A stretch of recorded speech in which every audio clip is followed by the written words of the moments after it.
Si un Mishloach Manot, on a envie de le donner le soir de Purim, parce qu'on sait que le jour de Purim, d'aller jusqu'à là-bas, ça va nous prendre beaucoup de temps, il y a des bouchons, etc. Et chaque minute de Purim, elle est comptée. On n'a pas envie de perdre du temps dans la voiture. Alors, on veut donner le soir de Purim. Est-ce qu'on est Yossé ou pas? Alors, on sait que la Mishloach de base, elle doit se faire le jour, puisque c'est marqué Yeme.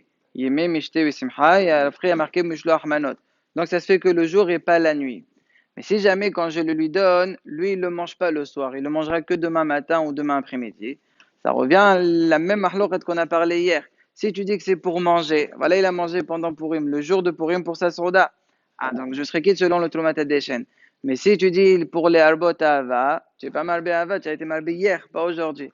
Alors c'est quoi la solution? La solution, c'est de le lui donner une achinami le soir, mais de lui dire tu es zoché bahem qu'à partir de demain matin. Maintenant, ils ne sont pas encore à toi. Donc, il n'a ni le droit ni de les manger, ni de s'en approprier. Donc, demain matin, il les acquiert. Et quand il les acquiert, il y aura les deux à la fois.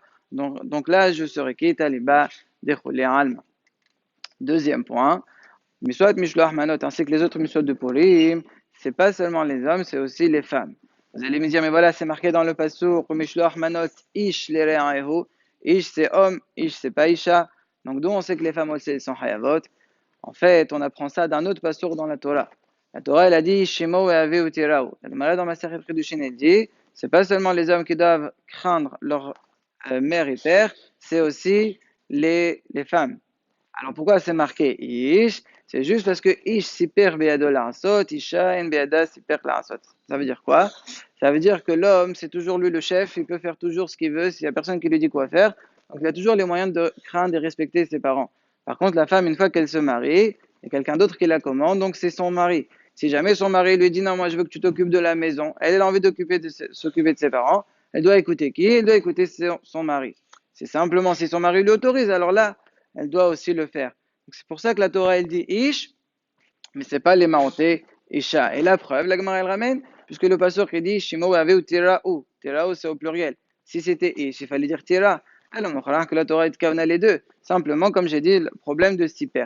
Alors ici aussi dans Mishloach Manot, quand le pasteur il dit Ish, c'est juste parce que c'est l'habitude de parler comme ça, mais ça ne veut pas exclure la femme. Mais quand même, il faut faire attention. Le lama il dit qu'un homme il envoie un homme et une femme elle envoie à une femme. Parce que si jamais on fait l'inverse, alors si c'est un homme qui donne à une femme, on rentre carrément dans un problème de s'affaire et de Chine. Si jamais c'est une almana, une gaucha ou une avaka. Et si c'est une femme qui donne à un homme, c'est aussi un problème de snerot. Donc c'est pour cela qu'on ne fera pas. Par contre, matanot la il n'y a pas de problème. Étant donné que c'est der tzedaka, il n'y a pas de problème. Si quelqu'un voit une femme aniya et trouve pas un homme, il n'y a pas de problème. Il peut lui donner. Il est aussi basé des chova filo lechatchila. Dernier point. Si on voit dans la Megillah, on voit que quand Esther elle a demandé à d'instaurer ses jours de Purim, c'est marqué dans le premier passour, c'est marqué Simcha ou Mishte ou Yom Tov ou Mishloach Manot. Elle a demandé que ce soit carrément Yom Tov. Mais quand on voit qu'ils sont passés à l'application, on voit dans le passour qu'on voit que c'est marqué Mishte ou Simcha ou Mishloach Manot Ishlera'u. Yom Tov il est passé où? Elle a demandé à ce que ce soit Yom Tov dans la Kaona, que ce soit comme Chol HaMoed. Mais l'autre Riblou, les bénis Israël, ça ils l'ont pas fait, donc c'est pas resté comme un Chol HaMoed, c'est resté un jour de Chol. Bismanenu, quand même, c'est Aloï Beminag, et le minag, il est de ne pas travailler le jour de Purim. Donc, si quelqu'un y travaille, Noroi Siman Bracha, Meota Melacha. Alors, Balchamatia, quelqu'un qui ne sait pas, il ne va pas commencer à peindre son mur, simplement il va vendre de la marchandise. Alors, il faut savoir que dans le Mishnah Berurah, il dit que c'est moutal parce que c'est une simcha. Voilà, je suis content, je gagne de l'argent. Et quand je suis content, c'est bon. Maintenant, le problème, c'est que si on voit la raison pourquoi ils ont interdit à travailler, c'est parce que si quelqu'un passe son temps à travailler, il n'aura plus le temps de faire les miswot comme il faut, manger, faire michter, boire, s'occuper du mishlar matanot, laïvenim. Donc même par le Khamat, il y a ça aussi très vite, ça peut te perturber ta journée. Et donc c'est pour ça que dans Hazan Orvadia, c'est marqué que à Mahmir, c'est bien d'être Mahmir, de ne pas faire même cela. Par contre, je précise que si jamais une maman elle a besoin de coudre le déguisement de sa fille, il y a un petit trou, alors là, il n'y a pas de problème. Ça s'appelle moutar parce que c'est une simha. Comment elle va faire son déguisement à Purim? Le shayar. Donc là, il n'y a pas de problème.